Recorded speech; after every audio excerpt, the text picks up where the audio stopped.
guys, Brandon from ECP. Out here on site today for another on-site with ECP. Today we're in New Haven, Connecticut. Weather's a little bit cold, but we're getting by. Had a few flurries this morning. We're out here with Conte Companies. They're doing an 1 3/4 square bar project. We're gonna go inside. We're gonna check out this project, show you guys around the site a little bit today. I'm good. See, that's a good thing. You just kind of stop and do whatever you want, whenever you want. All right, guys, we're out here on site today.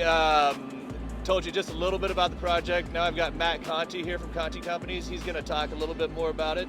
Matt, what do you guys got going on out here today? So we have a retrofit on an existing building. This building is about 50 or so years old.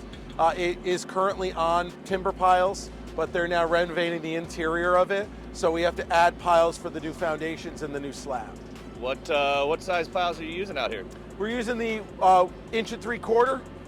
We have actually, most of the piles have an 8, 10, 12, and then 3 14s. Some of the piles have 2 14s on them, but that's mostly what the piles are here. There's about a little over 600 of them. Okay. And you were telling me that in certain areas you're using a different type of pile than the square shaft? Yep, so we have a handful of piles that required 120 kip ultimate compression. The sands are so loose here that a helical wasn't going to get that load. So we're using a Drivecast grouted displacement pile in those areas. And with a 20-foot bond, we're able to get that 120 kip ultimate capacity that we needed. Excellent, excellent. So you and I both know not every job site is nice and smooth and easy to work with. Tell us a little bit about some of the challenges you faced out here. So we found a very interesting fill here. It turned out that this is probably some sort of a dump site. So we're finding 20 or so feet, 25 feet of a, looks like old slag, and it's mixed in with some steel as well. So basically we're installing the piles through this 25-foot layer of slag, which in the boring seemed a little loose, but what we're finding is it's binding up on the helical on its way down. And unfortunately, because we need so many helix plates below the fill to get the capacity, we have to fight all these helix plates through. Fortunately, the 175 being so slender, it bites into the material a little bit better, and it has such a high torque capacity, we're able to really fight those in. Another challenge is we're inside the building, so we only have about 10.5 feet of height, so we can't put a much larger machine in than what we're using, which is really why helicals are being used in general, because not too many things are going to install to this capacity with 10.5 feet of headroom. So between micropiles or helicals, you really didn't have much of a choice. With the type of material that's in the fill, micropiles weren't really going to be a great option as far as grouting through that stuff. So what we ended up doing is using this dry 175, and we're installing those through this material.